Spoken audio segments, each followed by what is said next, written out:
우리나라에서도 이거 맛있다, 이거 맛있네, 이거 맛있지 문장 끝에 어떤 어미가 붙느냐에 따라 각각 뉘앙스가 달라지듯이 일본어도 몇 글자 차이로 뉘앙스가 달라지기도 합니다. 오늘은 그 중에서도 일본인들이 자주 쓰는 어미인 네에 대해 알아보려고 합니다. 네는 크게 네 가지 의미로 쓰이는데요. 우선 공감과 동의의 의미인 네에 대해 알아볼게요. 이 의미의 네의 핵심은 공유, 공감입니다. 너도 알고 있고 나도 알고 있는 것에 대해 얘기할 때 써요. 듣는 사람이 모르는 것에 대해 얘기할 때 쓰는 건 어색합니다. 서로 알고 있는 것에 대해 공감을 하고 동의하고 동의를 구할 때 씁니다. 예를 들어 친구와 어떤 가게에 놀러 갔어요. 거기서 친구 A가 어떤 인형을 보고 말합니다. 아, 거래 가와이. 헌또 가와이네. 이 대화에서 그려지는 그림은 A와 B 두 친구가 같은 인형을 보고 대화를 하는 모습입니다. 두 사람 다 인형이 어떻게 생겼는가 하는 정보를 공유하고 있는 상태이고 A의 말에 B가 공감을 표현한 말입니다. 그런데 만약 B가 인형을 보지 못한 상황이라면 가와이네 라는 말을 하는 건 이상합니다. 이번엔 친구와 밥을 먹고 있습니다. 둘 다 같은 메뉴를 시켜서 먹고 있는데요. A가 말합니다. 그래, 오이시네. 이거 맛있다. 안 그래? 써네, 오이시네. 그러게, 맛있다. 서로 음식의 맛에 대해 공감하고 있는 상황입니다. 서로 같은 음식을 먹고 있기 때문에 둘 다 음식의 맛이 어떤지 알고 있죠? 정보를 둘 다 알고 있는 상황입니다. 하지만 만약 A와 B가 서로 다른 메뉴를 시켜 먹고 있는 상황이라면 네를 쓰는 건 어색할 수 있습니다.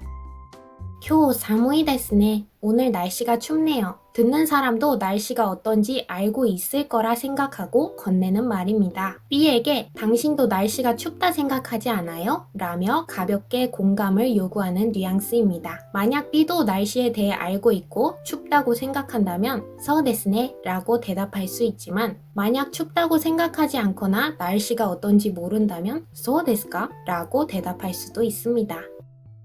마지막으로 하나만 더 예문을 볼게요. 今回の 期末 テスト 難しかったね. 이번 기말고사 어려웠다. 그치? 이건 같은 시험을 본 친구에게 말하는 그림이 그려집니다. 만약 시험을 보지 않은 사람에게 말하는 거라면 네를 쓰는 건 어색합니다.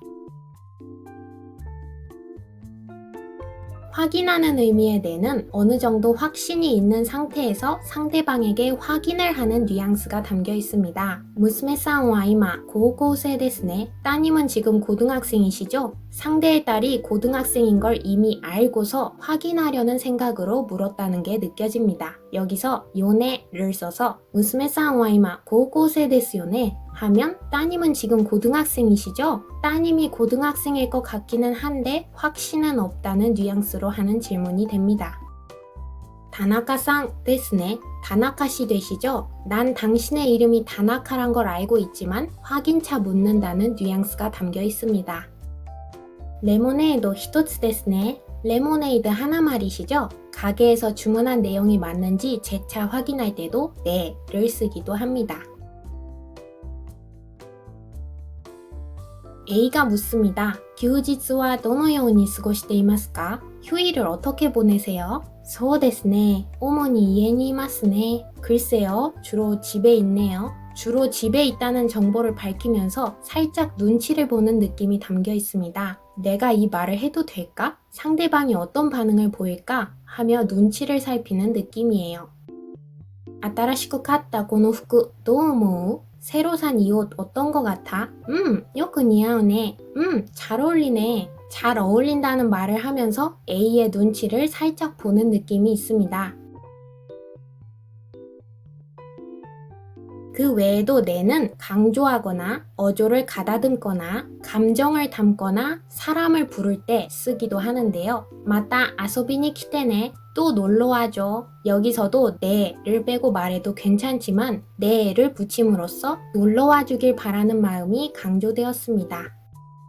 それでね, そこで私が言ってやったの. 그래서 말이지, 거기서 내가 말해줬지. 네를 빼고 그냥 이어서 말할 수도 있죠. それでそこで私が言ってやったの. 근데 네를 넣음으로써 한번 끊었다가 말을 이었죠. 이런 식으로 어조를 가다듬는 역할을 하기도 하고요.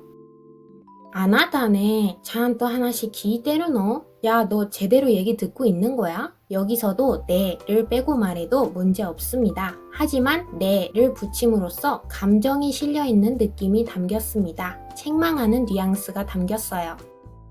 네, 기대요. 저기 내 말 좀 들어봐. 이런 식으로 네라고 사람을 부를 수 있습니다. 주로 친근하게 부르는 느낌입니다.